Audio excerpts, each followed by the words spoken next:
E o Corinthians teve um prejuízo assustador no mês de março. Número que consta no balancete oficial do clube aponta um déficit de 131 milhões de reais. Isso significa que no terceiro mês desse ano, o Corinthians gastou 131 milhões a mais do que arrecadou. Importante dizer que esse número é quase 260% maior do que os 36 milhões e meio de reais previstos no orçamento para 2026. O resultado tão grande de prejuízo foi impactado por três motivos. O primeiro deles, o pagamento do título, da premiação pelo título da Copa do Brasil. O Corinthians também alega que o repasse de cerca de 40 milhões de reais ao Santos Laguna pela compra do Félix Torres bagunçou todo o esquema alvinegro. Para completar, o Corinthians esperava vender atletas. Eram 75 milhões de reais líquidos até o mês de março. E o Corinthians abriu mão de transferências, como por exemplo a do André para o Milan, em nome de um time mais forte. O Milan chegou a oferecer 17 milhões de euros fixos, além de 4 milhões de euros em bônus. O negócio acabou não acontecendo e imagino que muita gente no Corinthians vai se desapontar e se decepcionar por não ter feito esse negócio. Só para completar, registrar que a manutenção da folha salarial do atual elenco de 38 milhões, entre salários, direito de imagem, luvas e impostos, comissão técnica e jogadores, é outro ponto que causa bastante preocupação. Se o Memphis não ficar ou permanecer não tendo mais o custo de 6 milhões de reais, o Corinthians começa a baixar um pouquinho a sua folha salarial. E você, torcedor alvinegro, o que pensa sobre todas essas cifras? Com um time que no campo de 1-1 é bom, mas que você começa a olhar para o banco de reservas e leva alguns sustos. Use o espaço para comentário e diga o que você pensa, beleza? Vamos embora falar muito do Esporte Clube Corinthians Paulista. Primeiro áudio do VAR, né? Foi uma vergonha. A CBF divulgou. Já vou ser objetivo aqui para a gente ganhar tempo, tá? Anderson Daronco, árbitro de campo. Alguma coisa com gestual aí de saco? Oh, velho. O Corinthians está falando que houve uma possível comemoração de mão no saco, ok? Eles estão falando que foi o Bobadilha. O Rodolfo Toques Marques, o responsável pelo VAR, respondeu: não dá clareza para uma situação de cartão vermelho aqui. Ele faz com as duas mãos, mas não chega a encostar nas partes genitais. Ele faz tipo um raça, vamos. Ah, velho, raça, vamos. Dá para interpretar, não tem contato nas genitais. Alguém vê alguma coisa diferente? Aí o Elton Nunes, outro assistente do VAR, diz: não, ele não encosta no corpo dele. Não, mas gesto precisa encostar? O Rodolfo Toschi, essa parte é minha, tá? Gesto não precisa encostar, essa parte é minha. O Rodolfo Toschi, Daronco, deixa eu te falar, encontrei aqui a ação, ele não encosta nas partes genitais, ele faz aquele movimento próximo ali, mas um movimento interpretativo. Dá para interpretar como raça, dá para interpretar como segurar as partes genitais, mas ele não encosta, ok? Temos um movimento balançando para cima e para baixo, mas sem encostar, ok? O Elton Nunes, eu chamaria para avaliar. O Rodolfo, Daronco, me escuta, temos uma situação não vista no campo de jogo. Um jogador que faz um movimento. Preciso que você veja e interprete esse movimento. É um movimento interpretativo. Você, como árbitro principal, precisa analisar a situação. O Daronco, olha só, a minha interpretação é de que ele não toca com as mãos em suas genitais. É uma comemoração de gol. Os jogadores dessa característica, principalmente os estrangeiros, comemoram muitas vezes com uma situação de raça, de vamos, né? Vocês interpretam dessa forma? O Rodolfo, eu interpreto como você, o Elton, eu também. Aí o Rodolfo ainda completa: foi uma situação não vista no campo, interpretativo, e a minha interpretação é como a sua. Cara, pô, velho, se isso aí é raça, isso aqui, né? Ô, meu irmão, é o fim da picada, né, velho? Porque ontem eu trouxe para vocês, né, dá para a pessoa, enfim, fazer um gesto obsceno sem colocar a mão nas partes íntimas. Não é? Poderia, né, fazer vários, mas eu não vou fazer porque não é do meu feitio. Mas foi uma vergonha, né? A falta de critério ontem foi absurda e o Corinthians realmente precisa se cuidar, porque a situação tá feia nos bastidores, precisa melhorar e cobrar mais, porque senão, meu amigo, vou continuar fazendo isso com o clube. Deixa o like, comente aqui embaixo. Seguimos falando aqui do Esporte Clube Corinthians Paulista, olha só. Memphis Depay. Será que, enfim, ele retorna aos gramados e volta a defender o Corinthians na temporada 2026? Ainda não dá para cravar o retorno dele contra o Barra, tá?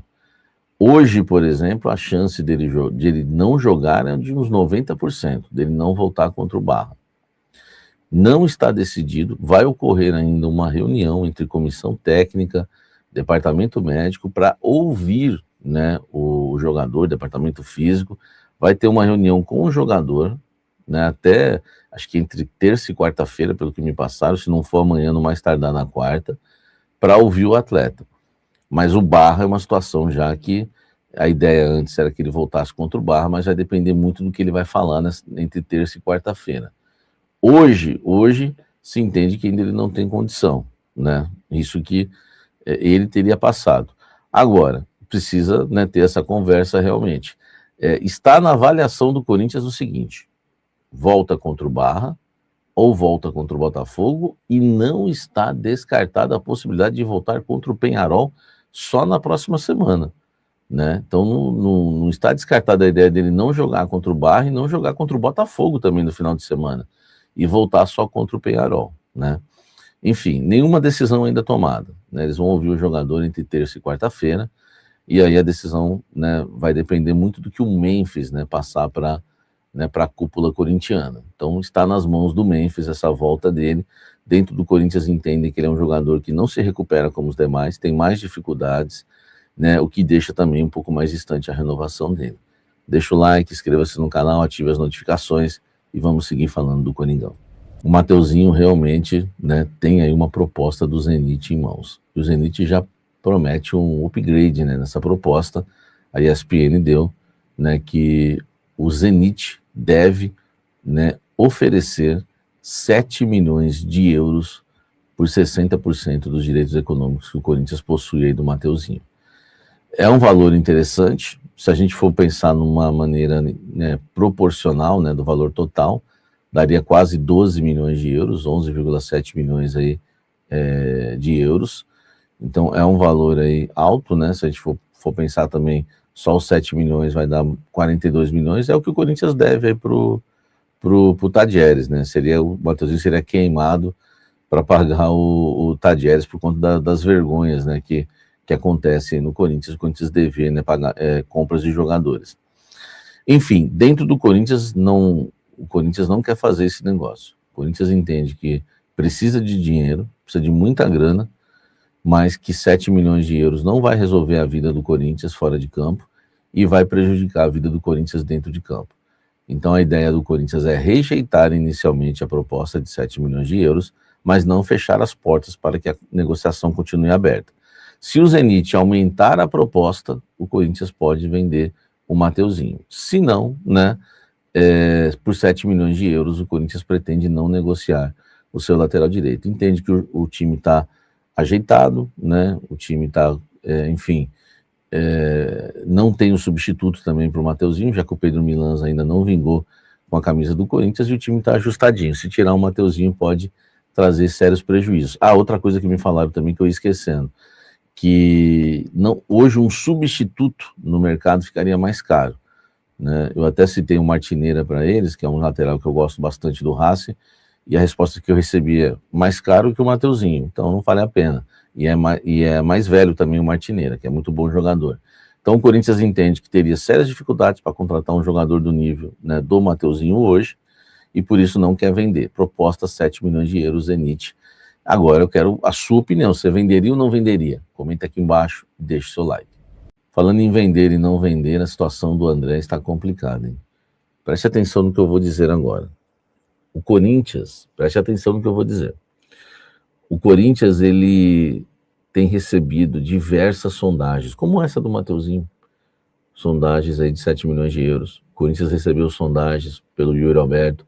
O Corinthians recebeu sondagens, várias, diversas, pelo Bidon.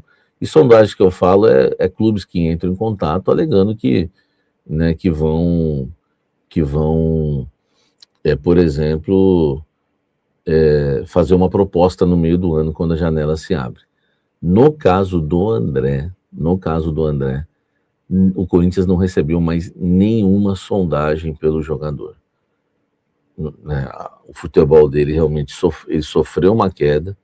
O início dele, que foi maravilhoso, ele não está conseguindo manter, não conseguiu manter. E hoje, não só o Milan retirou a proposta, como também outros clubes, a Juventus que tinha interesse, a Inter de Milão que tinha interesse, outros clubes do futebol europeu também não procuraram o Corinthians. Ainda, né? Pode ser que quando a janela se abrir, nós vamos viver outro momento também, né? A gente está quando a janela se abrir, vão ter outros jogos que o André vai ter disputado, as coisas vão mudando, né? O cenário sempre vai mudando. Mas hoje, dia 11 de maio, o Corinthians não recebeu mais nenhuma sondagem pelo volante André. Nenhuma mais. Nem sondagem eu tô falando, hein? Fora o Mila que retirou a proposta.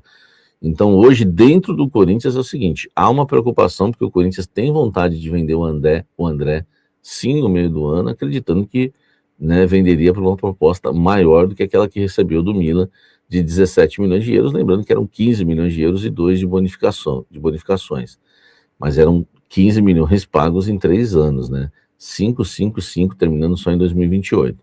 Mas hoje o Corinthians não tem nenhuma sondagem sequer. Será que as coisas mudam? Deixa o like, inscreva-se no canal, ative as notificações. Fala pessoal, estamos aí com atualizações importantes do Corinthians. Se inscreva e ative o sininho para receber mais atualizações do Timão. Deixe seu like, que é muito importante para o crescimento do canal. Utilize o espaço aqui embaixo para registrar sua opinião. Ficamos por aqui com mais esse giro de notícias. Um abraço e até o próximo vídeo.